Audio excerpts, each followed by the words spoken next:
যোৱাবাৰ ফৰেষ্টৰ ইণ্টাৰভিউ যেতিয়া এপইণ্টমেণ্ট দিছিলে তেতিয়া মুখ্যমন্ত্ৰী ডাঙৰীয়ে ক'লে যে আমাৰ জুন জুলাইতে পোষ্ট ওলাব বুলি ক'লে। তাৰপৰা এতিয়া ধৰি লওক ডিচেম্বৰ পালেগে, এতিয়ালৈকে ইণ্টাৰভিউ হোৱা নাই। কেতিয়া হ'ব? আৰু ধৰি লওক ইলেকশ্যনৰ 3 মাহৰ আগৰ পৰা একো কাম নহয়, হয় নাই বাৰু?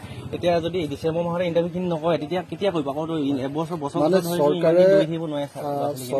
চৰকাৰে 1 লাখ নিবনুৱা নিযুক্তি দিম বুলি কৈছিলে, তাৰ ভিতৰত ফৰেষ্টটো আছিলে, কিন্তু এতিয়ালৈকে 1 লাখ নিযুক্তি তেওঁলোকে সম্পূৰ্ণ কৰিব পৰা নাই।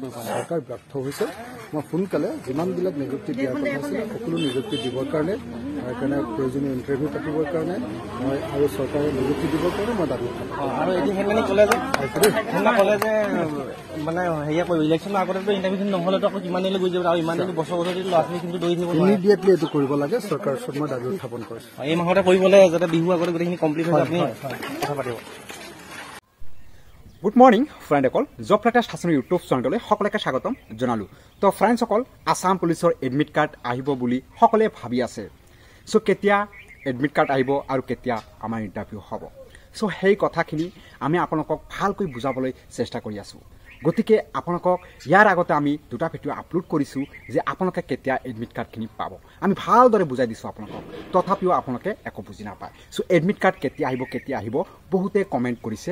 আৰু মই যোৱাকালি যিটো ভিডিঅ' আপলোড কৰিছোঁ আৰু এইটো ভিডিঅ'ত ভালকৈ আপোনালোকে চাব মই কি কৈছোঁ, যে আপোনালোকৰ মানে বহুতে ভাবি আছে যে এক্সাম আগত হ'ব। এক্সাম আগত নহয়, অসম পুলিচৰ প্ৰথমে আপোনালোকৰ ইণ্টাৰভিউ হ'ব। ভালকৈ বুজি লওক, প্ৰথমে আপোনালোকৰ ইণ্টাৰভিউ হ'ব, মানে ফিজিকেল এণ্ড ষ্টেণ্ডাৰ্ড টেষ্ট হ'ব। তাৰপিছতহে আপোনালোকৰ এক্সামৰ কাৰণে মাতিব। এতিয়া আপোনালোকে নিশ্চয় গমেই পাইছা, মোৰ কিছুদিন আগতে আমাৰ CM ছাৰে মাজুলীত এটা ঘোষণা কৰিছিল। আৰু তেতিয়া আমাৰ অসম পুলিচৰ এজন মানে অসম পুলিচৰ কেণ্ডিডেটে হয়, তেওঁ ইণ্টাৰভিউ দিবলৈ মানে সাজু হৈ আছে। আৰু তেওঁ নিজে CM ছাৰক লগ কৰিছিল, আৰু CM ছাৰক লগ কৰি তেওঁ সুধিছিল যে অসম পুলিচৰ ABUBৰ এডমিট কাৰ্ড কেতিয়া দিব। আৰু নিশ্চয় লগে লগে আমাৰ CM ছাৰে ক'লে যে অকণমান মানে কিছুদিন দেৰি হ'ব। চ' কিছুদিন দেৰি হ'ব বুলি কৈছিল। এতিয়া চাওক, আপোনালোকে নিশ্চয় ভাবি আছা যে ইলেকশ্যন আহি আছে, এডমিট কাৰ্ড কেতিয়া দিব, আমালোকৰ ইণ্টাৰভিউ কেতিয়া হ'ব? যিহেতু কি ইলেকশ্যন আহি আছে, চ' ইলেকশ্যন কেতিয়া হ'ব জানে আপুনি? চ' ইলেকশ্যন ফ্ৰেণ্ডসকল, আপোনালোকৰ ইলেকশ্যন হ'ব এপ্ৰিল মাহত। এপ্ৰিল মাহত আপোনালোকৰ ইলেকশ্যন হ'ব। চাওক, ইয়াত আমাৰ 2024 যেতিয়া পৰিব তেতিয়া আমাৰ কিমান সময় থাকিব? জানুৱাৰী, ফেব্ৰুৱাৰী, মাৰ্চ, এপ্ৰিল, মে, জুন। চ' আপোনালোকৰ এইখিনি সময় থাকিব। চাওক, আপোনালোকৰ এনেকুৱা হ'ব পাৰে যে আপোনালোকৰ ইলেকশ্যনৰ পিছত হ'ব পাৰে, কিন্তু মই কৈছোঁ আপোনালোকৰ ইলেকশ্যনৰ আগতে হ'ব। মানে বহুতে ভাবি আছে আপোনালোকৰ ফেব্ৰুৱাৰী মাহত এডমিট কাৰ্ড ওলাবই, সেইটো আপোনালোকক 100% মই কৈছোঁ। হয়, আপোনালোকৰ এডমিট কাৰ্ড ফেব্ৰুৱাৰী মাহতেই আহিব। আৰু আপোনালোকে ভালকৈ কথাবিলাক শুনিব। যদি কাৰোবাৰ বেয়া লাগে প্লিজ ইয়াৰ পৰাই আপোনালোকে ভিডিঅ'টো কাটি দিয়ক। আপোনালোকক চাবলৈ নকওঁ মই, কাৰণ মই আপোনালোকক ইমান উৎসাহতে দিওঁ বা ইমান কষ্ট কৰি এটা ভিডিঅ' বনাওঁ, কিহৰ কাৰণে? মোৰ লাভৰ কাৰণে নে আপোনালোকৰ লাভৰ কাৰণে? চ' হয়, মোৰ লাভৰ কাৰণে ময়ো বনাওঁ। চ' তথাপিও এই ভিডিঅ'টো চালে আপোনালোকৰ লাভ হ'ব। চাওক, মই কিমান কষ্ট কৰি ওপৰত আহিছোঁ, আহিখিনি এটা ভিডিঅ' বনাই। চ' গতিকে ফ্ৰেণ্ডসকল, ক'বলৈ গ'লে বহুত কথা থাকে।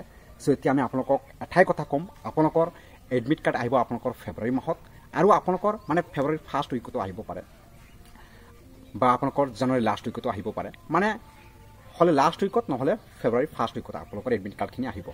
আৰু লগে লগে আপোনালোকক অনলি মাত্ৰ 10 পৰা 15 ডে আপোনালোকক চান্স দিয়া থাকিব। ইয়াৰ ভিতৰতে আপোনালোকৰ ইণ্টাৰভিউখিনি আৰম্ভ হ'ব। আৰু লগতে আমি যিখিনি এক্সামৰ কথা কৈছোঁ যোৱাকালি ভিডিঅ'টোত, সেই ভিডিঅ'টোত হৈছে আপোনালোকৰ কি যিখিনি হৈছে ADR ৰিক্ৰুটমেণ্ট, অৰ্থাৎ আছাম ডাইৰেক্ট ৰিক্ৰুটমেণ্টৰ যি এক্সাম পাতিব, সেইখিনি মানে আপোনালোকৰ ফেব্ৰুৱাৰীৰ লাষ্ট উইকৰ পৰা মাৰ্চ মাহলৈকে আপোনালোকৰ মেট্ৰিক এণ্ড হাই ছেকেণ্ডেৰী পৰীক্ষা চলিব। তেতিয়া আমাৰ স্কুলবিলাক খালী নাথাকে, প্ৰত্যেকখন স্কুলতে আপোনাৰ এক্সাম হ'ব। গতিকে চিট খালী নাথাকে।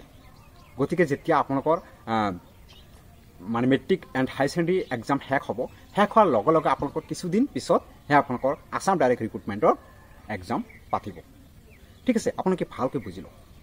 আৰু এতিয়া কথা হৈছে, আপোনালোকে কোনে কোনে দৌৰি আছা বা কোনে কোনে আপোনালোকে প্ৰিপাৰেশ্যন কৰি আছা মোক কমেণ্টত ক'ব। আৰু যেতিয়া আপোনালোকৰ যদি কিবা ৰানিঙৰ কাৰণে কিবা যদি মানে ভাগৰ লাগি থাকে বা ৰানিং আপোনালোকে বেছি টাইম কৰিব নোৱাৰা বা আপোনালোকৰ টাইম মেইনটেইন হোৱা নাই চ' মই আপোনালোকক কৈছোঁ চ' আপোনালোকে মোক জনাব ইয়াৰ ওপৰত মই ভিডিঅ' বনাম ফিজিকেলৰ ওপৰত চ' আপোনালোকে মই গেৰাণ্টি দিছোঁ যদি মই ফিজিকেলৰ ওপৰত ভিডিঅ' বনাওঁ আপোনালোকে 11 মিনিটত মাৰিব পাৰিব মোৰ ইমানখিনি টিপছ জনোৱা আছে তো ফ্ৰেণ্ডসকল আজি ভিডিঅ' ইয়ালৈকে যদি ভিডিঅ'টো ভাল লাগে তেনেহ'লে প্লিজ লাইক কৰিব আৰু আপোনালোকৰ বন্ধু বান্ধৱীসকলৰ মাজত শ্বেয়াৰ কৰিব জয় আই অসম